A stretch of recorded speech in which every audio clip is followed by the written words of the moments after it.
Dia 27 de maio, capítulos de hoje, Salmos 1, 2 e 3, 1 Reis 17 e 18. Salmos 1. Como é feliz aquele que não segue o conselho dos ímpios, não imita a conduta dos pecadores, nem se senta na roda dos zombadores. Ao contrário, sua satisfação está na lei do Senhor, e nessa lei medita dia e noite.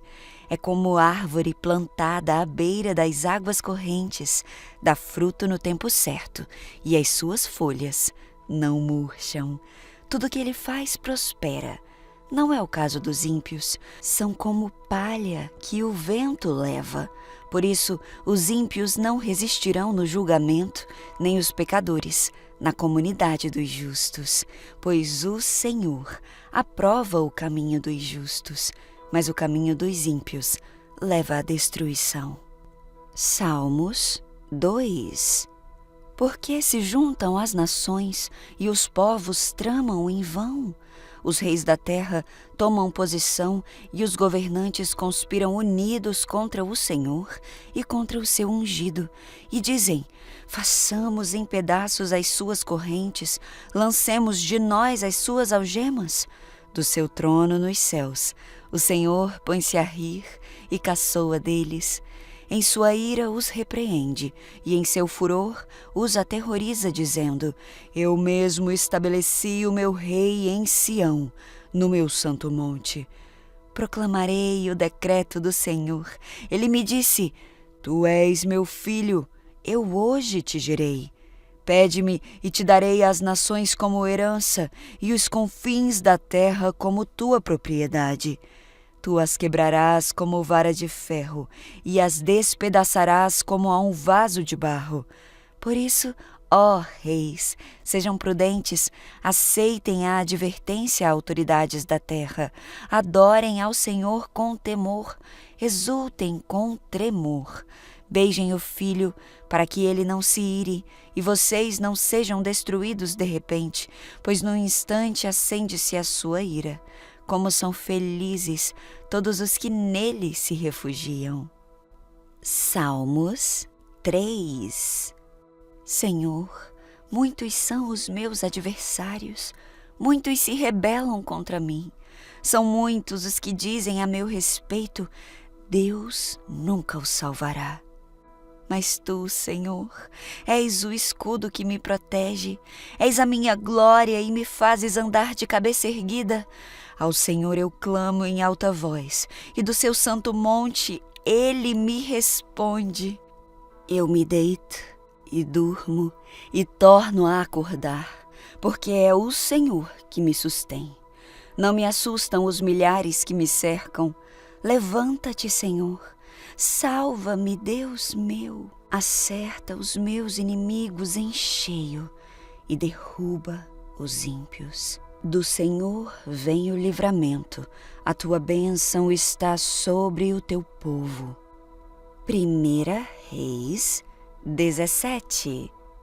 Elias, que era de Tisbe em Gileade, disse ao rei Acabe: tão certo quanto vive o Senhor, o Deus de Israel a quem sirvo, não haverá orvalho nem chuva durante os próximos anos, até que eu ordene. Então o Senhor disse a Elias: vá para o leste e esconda-se junto ao riacho de Querite, que fica a leste do rio Jordão.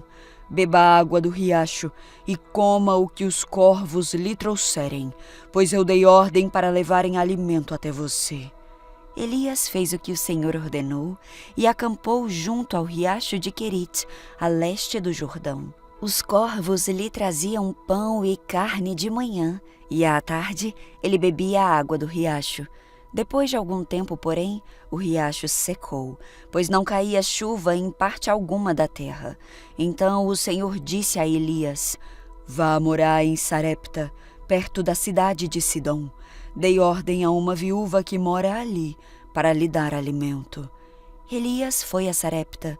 Quando chegou ao portão da cidade, viu uma viúva apanhando gravetos e lhe perguntou: Pode me dar um pouco de água para beber, por favor? Enquanto ela ia buscar a água, ele disse: traga também um pedaço de pão. Mas ela respondeu: tão certo como vive o Senhor, seu Deus, eu não tenho um pedaço sequer de pão em casa. Eu tenho apenas um punhado de farinha que restou numa vasilha e um pouco de azeite no fundo do jarro. Estava apanhando alguns gravetos para preparar esta última refeição, e depois meu filho e eu morreremos. Elias, porém, disse: não tenha medo, faça o que acabou de dizer, mas primeiro faça um pouco de pão para mim. Depois use o resto para preparar uma refeição para você e seu filho, pois assim diz o Senhor Deus de Israel: sempre haverá farinha na vasilha e azeite no jarro, até o dia em que o Senhor enviar chuva. Ela fez conforme Elias disse. Assim, Elias, a mulher e a família dela tiveram alimento para muitos dias. Sempre havia farinha na vasilha e azeite no jarro, exatamente como o Senhor tinha prometido por meio de Elias. Algum tempo depois, o filho da mulher ficou doente, foi piorando e, por fim, morreu. Disse ela a Elias: homem de Deus, o que você me fez? Veio para lembrar-me dos meus pecados e matar o meu filho. Elias, porém, respondeu: dê-me o seu filho. Tomou o corpo do menino dos braços dela, carregou-o para o andar de cima, onde estava hospedado, e o pôs na cama. Então Elias clamou ao Senhor: ó Deus, meu Deus, por que trouxeste desgraça a esta viúva que me recebeu em seu lar e fizeste o filho dela morrer? Em seguida, Elias se deitou sobre o menino 3 vezes e clamou ao Senhor: ó Senhor, meu Deus, por favor, permite que a vida volte a este menino. O Senhor ouviu a oração de Elias e o menino voltou a viver. Elias o levou para baixo e o entregou à mãe. Veja, seu filho está vivo, disse ele. Então a mulher disse a Elias: agora eu tenho certeza de que você é um homem de Deus e de que o Senhor verdadeiramente fala por seu intermédio. 1 Reis 18. Algum tempo depois, no 3º ano da seca, o Senhor disse a Elias: vá apresentar-se ao rei Acabe. Diga-lhe que enviarei chuva. Elias foi apresentar-se a Acabe. A fome era severa em Samaria. Acabe mandou chamar Obadias, o administrador do palácio. Obadias temia profundamente o Senhor. Certa vez, quando Jezabel havia tentado matar todos os profetas do Senhor, Obadias escondeu 100 deles em 2 cavernas, colocou 50 em cada caverna e forneceu alimento e água para eles. Acabe disse a Obadias: precisamos ir a todas as fontes e vales na terra. Quem sabe encontraremos pasto suficiente para salvar, pelo menos, alguns de meus cavalos e mulas. Então dividiram o território entre si. Acabe foi para um lado e Obadias para o outro.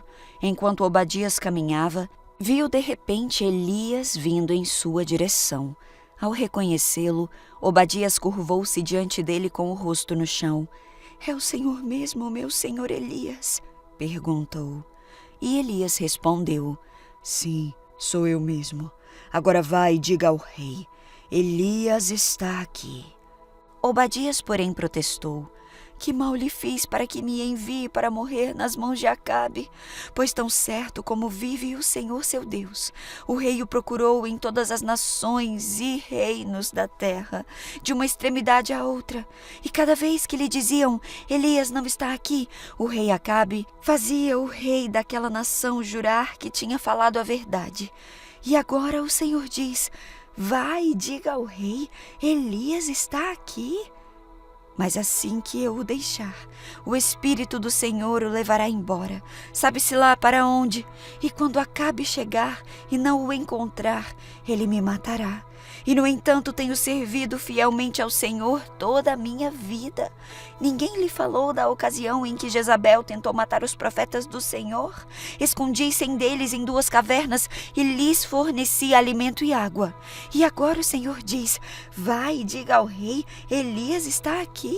Se eu fizer isso, certamente Acabe me matará. Mas Elias disse: tão certo como vive o Senhor dos Exércitos, em cuja presença estou, hoje mesmo me apresentarei ao rei Acabe. Então Obadias foi dizer a Acabe que Elias tinha vindo, e Acabe saiu para encontrar-se com Elias. Quando Acabe o viu, disse: é você mesmo, perturbador de Israel? Não causei problema algum a Israel, respondeu Elias. O Senhor e sua família é que são os perturbadores, pois se recusaram a obedecer aos mandamentos do Senhor e, em vez disso, adoraram imagens de Baal. Agora convoque todo o Israel para encontrar-se comigo no Monte Carmelo, além dos 450 profetas de Baal e os 400 profetas de Aserá que comem à mesa de Jezabel. Acabe convocou todo o povo de Israel e os profetas para se reunirem no Monte Carmelo. Elias se colocou diante do povo e disse: até quando ficarão oscilando de um lado para o outro? Se o Senhor é Deus, sigam-no, mas se Baal é Deus, então sigam Baal. O povo, contudo, ficou em silêncio. Então Elias lhes disse: sou o único que resta dos profetas do Senhor, mas Baal tem 450 profetas. Agora tragam para cá 2 novilhos, que os profetas de Baal escolham um deles. Cortem o animal em pedaços e o coloquem sobre a lenha do altar, mas não ponham fogo na lenha. Eu prepararei o outro novilho e o colocarei sobre a lenha no altar, mas não porei fogo na lenha. Então invoquem o nome de seu Deus, e eu invocarei o nome do Senhor. O Deus que responder com fogo, esse é o Deus verdadeiro. E todo o povo concordou. Então Elias disse aos profetas de Baal: comecem vocês, pois são muitos. Escolham um dos novilhos, preparem-no e invoquem o nome do seu Deus, mas não ponham fogo na lenha. Eles prepararam um dos novilhos e o colocaram sobre o altar. Invocaram o nome de Baal desde a manhã até o meio-dia e gritavam: ó Baal, responde-nos! Mas não houve resposta alguma, e dançavam em volta do altar que haviam feito. Por volta do meio-dia, Elias começou a zombar deles. Vocês precisam gritar mais alto. Sem dúvida, ele é um deus. Talvez esteja meditando ou ocupado em outro lugar. Ou talvez esteja viajando ou dormindo e precise ser acordado, dizia Elias. Então gritaram mais alto e, como era seu costume, cortaram-se com facas e espadas até sangrarem. Agitaram-se em transe desde o meio-dia até a hora do sacrifício da tarde, mas não houve sequer um som, nem resposta ou reação alguma. Então Elias disse ao povo: venham aqui. Todos se reuniram em volta dele enquanto ele consertava o altar do Senhor, que havia sido derrubado. Pegou 12 pedras, uma para cada tribo dos filhos de Jacó, a quem o Senhor disse: teu nome será Israel. E com elas reconstruiu o altar em nome do Senhor. Depois cavou ao redor do altar uma valeta com capacidade suficiente para 12 litros de água. Empilhou lenha sobre o altar, cortou o novilho em pedaços e colocou os pedaços sobre a lenha. Em seguida, ordenou: encham 4 jarras grandes com água e derramem água sobre o holocausto e a lenha. Depois que fizeram isso, disse: façam a mesma coisa novamente. Quando terminaram, ele disse: agora façam o mesmo pela terceira vez. Eles seguiram sua instrução, e a água corria ao redor do altar e encheu a valeta. Na hora costumeira de oferecer o sacrifício da tarde, o profeta Elias se aproximou do altar e orou. Ó Senhor, Deus de Abraão, Isaque e Jacó, prova hoje que és Deus em Israel e que sou teu servo. Prova que fiz tudo isso por ordem tua. Ó Senhor, responde-me, que este povo saiba que tu, ó Senhor, és o verdadeiro Deus e está buscando o povo de volta para ti. No mesmo instante, fogo do Senhor veio do céu e queimou o novilho, a madeira, as pedras e o chão, e secou até a água da valeta. Quando o povo viu isso, todos se prostraram com o rosto no chão e gritaram: o Senhor é Deus! Sim, o Senhor é Deus! Então Elias ordenou: prendam todos os profetas de Baal, não deixem nenhum escapar. O povo os prendeu, e Elias o levou para o riacho de Quissom, e ali os matou. Em seguida Elias disse a Acabe: vá comer e beber, pois ouço uma forte tempestade chegando. Acabe foi comer e beber. Elias, porém, subiu ao topo do Monte Carmelo, prostrou-se até o chão com o rosto entre os joelhos e orou. Depois disse a seu servo: vá e olhe na direção do mar. O servo foi e olhou. Depois voltou e disse: não vi nada. 7 vezes Elias mandou que ele fosse e olhasse. Por fim, na 7ª vez, o servo lhe disse: vi subir do mar uma pequena nuvem, do tamanho da mão de um homem. Então Elias lhe disse: vá depressa dizer a Acabe: apronte o seu carro e volte para casa. Se não se apressar, a chuva o impedirá. Em pouco tempo, o céu ficou escuro com nuvens. Um vento forte trouxe uma grande tempestade, e Acabe partiu em sua carruagem a toda velocidade para Jezreel. Então o Senhor concedeu força extraordinária a Elias. Ele prendeu a capa no cinto e correu à frente do carro de Acabe até a entrada de Jezreel.